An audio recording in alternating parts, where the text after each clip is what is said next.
کہ وزیر اعظم جو ہے وہ کابینہ کا ری شفل کرنے جا رہے ہیں اور اس کے اندر ری شفل میں انہوں نے مجھ سے یہ کہا کہ وہ چاہتے ہیں کہ میں انرجی کا پورٹ فولیو لوں، لیکن اس کے بعد رات کو ہماری بات ہوئی تھی، پھر صبح ہماری ملاقات بھی ہوئی، تو اس میں میں نے ان کو کنونس کر دیا ہے کہ مجھے اجازت دیں کہ میں کیبنٹ سے اسٹیپ ڈاؤن کر دوں. لیکن کیبنٹ سے اسٹیپ ڈاؤن کرنے کا یہ مقصد ہرگز نہیں ہے، جیسے میں نے ان کو بھی کہا کہ عمران خان کو اور ان کے نئے پاکستان کے ویژن کو سپورٹ کرنے کے لیے میں اویلیبل نہیں. وہ پہلے بھی تھا، وہ آج بھی اویلیبل ہوں. جو نیا وزیر خزانہ آئے گا وہ بھی ایک مشکل معیشت کو سنبھالے گا. بہتری کی طرف ہم جا رہے ہیں، اس میں کوئی شک نہیں ہونا چاہیے. اس معیشت میں بڑی جان ہے، صرف تھوڑے مشکل فیصلے کرنے کی ضرورت ہے اور تھوڑے صبر و تحمل کی ضرورت ہے.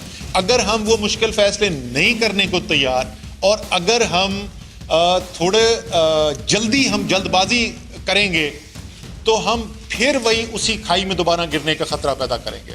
تو میری صرف یہی ریکویسٹ ہوگی سب لوگوں سے کہ جو بھی آئے فیصلے جو کرے اس کے ساتھ اگر مشکل فیصلے کرتا ہے تو اس کے ساتھ پھر کھڑے ہونے کی بھی ضرورت ہے، اور یہ نہ ان سے کوئی ایکسپیکٹ کرے کہ معجزے ہوں گے اور اگلے 3 مہینے کے اندر جو ہے وہ دودھ اور شہد کی ندیاں بہیں گی. جو اگلا بجٹ آپ کا آئے گا وہ بجٹ جو ہے وہ اس IMF کے پروگرام کو ریفلیکٹ کرے گا. اس لیے جو شخص آگے ذمہ داری لے رہا ہے اس پروگرام کو امپلیمنٹ کرنے کے لیے آلریڈی لیٹ ہے. یہ اگر اس سے 1 مہینے پہلے ہوتا تو اور بہتر ہوتا. مجھے ان چیزوں میں کبھی انٹرسٹ نہ دلچسپی رہی نہ ہے.